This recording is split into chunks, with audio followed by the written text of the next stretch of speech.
the Hunter. I really like that. So if we're going for the top 100, the most serious deck in the Taverns of Time is getting the reality master of realities and really abusing it. You can go really far with that. So that's what we're doing here. We're making the best shaman deck we can. We're going for masters of reality. Oh, a legendary. So we had Umbra last time. Wasn't the best card for us. Hmm.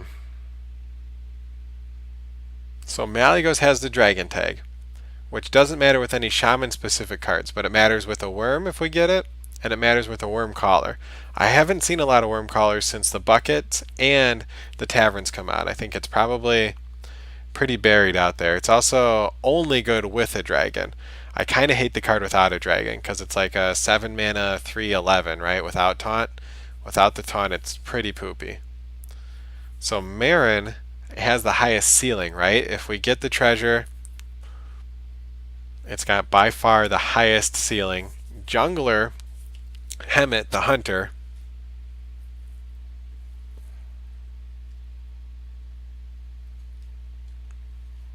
I think it's probably pretty bad for Shaman, right? Because we want to have an unstable evolution.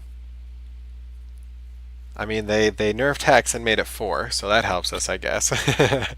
But we want to have a lightning storm. So it's between these two. What do you guys think? I mean, Malygos is just solid. It demands action. Marin gives us an objective and the higher ceiling than Malygos. Right? Malygos, obviously, if we get something with it, there's no echo spells that help us. There's nothing like that.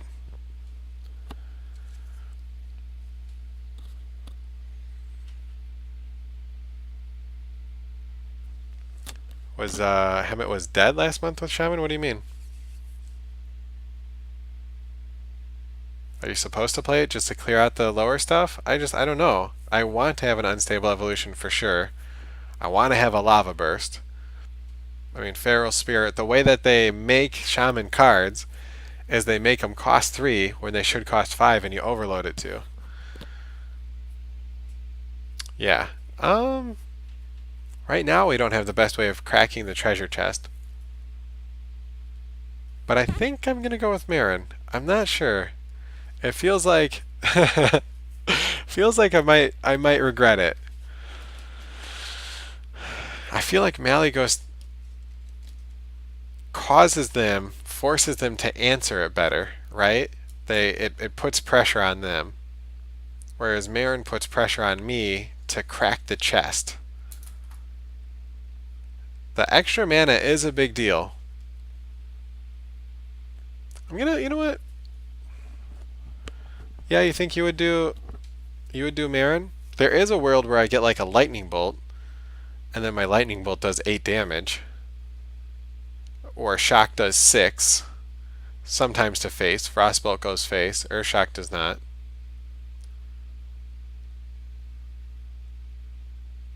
It's actually a really tough choice.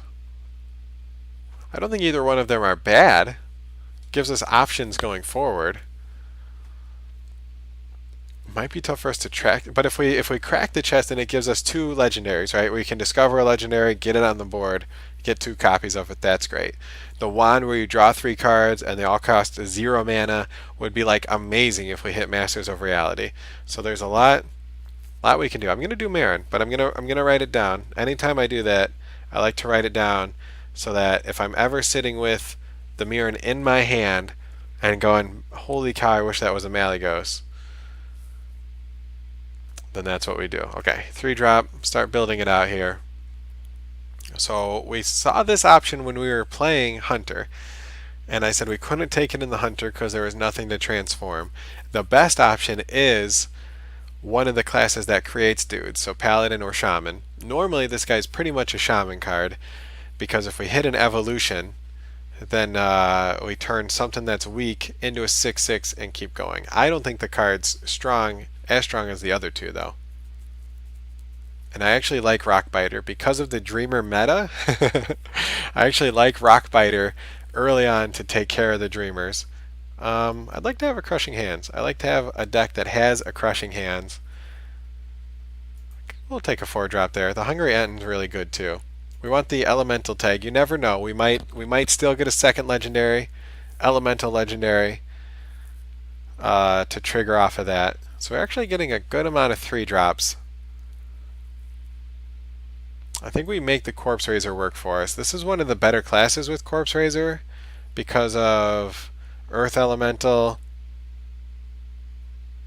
as the obvious one, but a couple other guys like that. I mean, also good for neutrals, but let's get a 2-drop. We have some 2-drop spells, but nothing else that's actually 2-drop. So we don't really need the Chain Gang. It's good for 4. It would be nice to have another 4-drop. I hope to have one, but we've got the Feral Spirits and the Guardian, so we've already got some cheap taunts. So it's down to whether we want to charge, which we definitely want to charge, but I think we need the card draw of this. We need the choices. Wow, that's so crazy. So I rarely see Healing Rain, I feel like, when I'm playing Shaman, and it turns out it's in the dumpster bucket, which is crazy. So Wind Fury is amazing. We have pulled this off way too many times, not because we drafted it, but because it comes to us at the right time. I think Healing Rain is a really good card. I think it should be in a bucket, probably 1 or 2 above that, right? Maybe, I don't know, maybe I'm crazy. So this is another dumpster bucket. I don't really want a 9-drop, especially not yet. As far as 2-drops, I guess the one with spell damage, we can make it work. Let's take there we go, another 4-drop. We were just talking about wanting 4-drops. The Kobold Apprentice could get some work done at some point. Oh man, we are in a huge dumpster bucket down here. We took a slide. They figured they could give us one mediocre legendary and give us a bunch of hooey. I guess the Frost Shock. I don't know.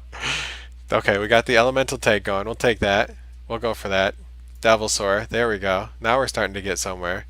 Oh, maybe that's why it was giving me all those guys. Oh no! I should have listened.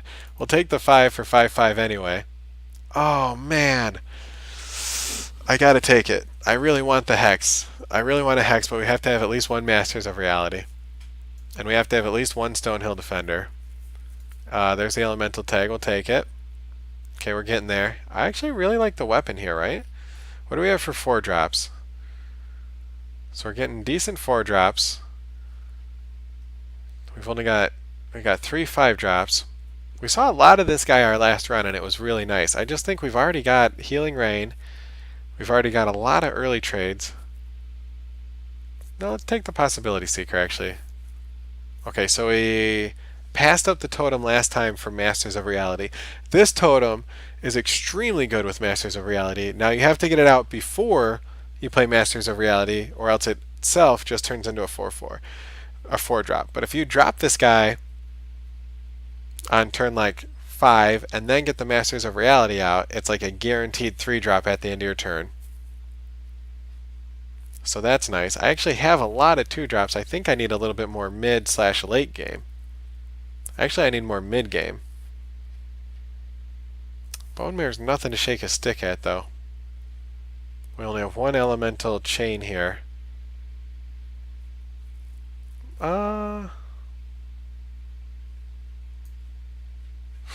It's tough. Okay, Bone Mare. I think I maybe in the end wanted the Phoenix, but that's okay.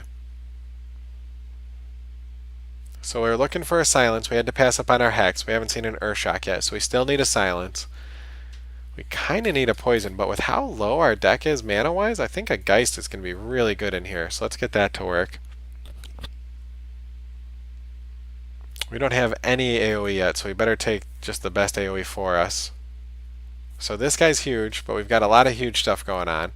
This guy's huge in Rush. We don't have an Evolve yet, which is really sad. So our only way of getting one so far is if we wander into an unstable evolution. So my guess is, I haven't come across the interaction yet, but my guess is with Masters of Realty that does nothing. Masters of the Realities, because that's what used to happen with before they put in an 11-drop. If you devolved one of the 12 drops, it didn't do anything. So this guy probably does nothing with Masters of Reality, but if we get this guy and like Bone Mare, that's a guaranteed win. I'm going to have 2 healing rains. That's going to be amazing. Okay, so there's the weapon comeback. Okay, come on. I need an unstable evolution and a hex. Okay, so that's not going to happen. I guess we take the Blazing Invocation for the upside. And another time-bound giant? Can I really sit on him for that long? I don't want the Bitter Hydra.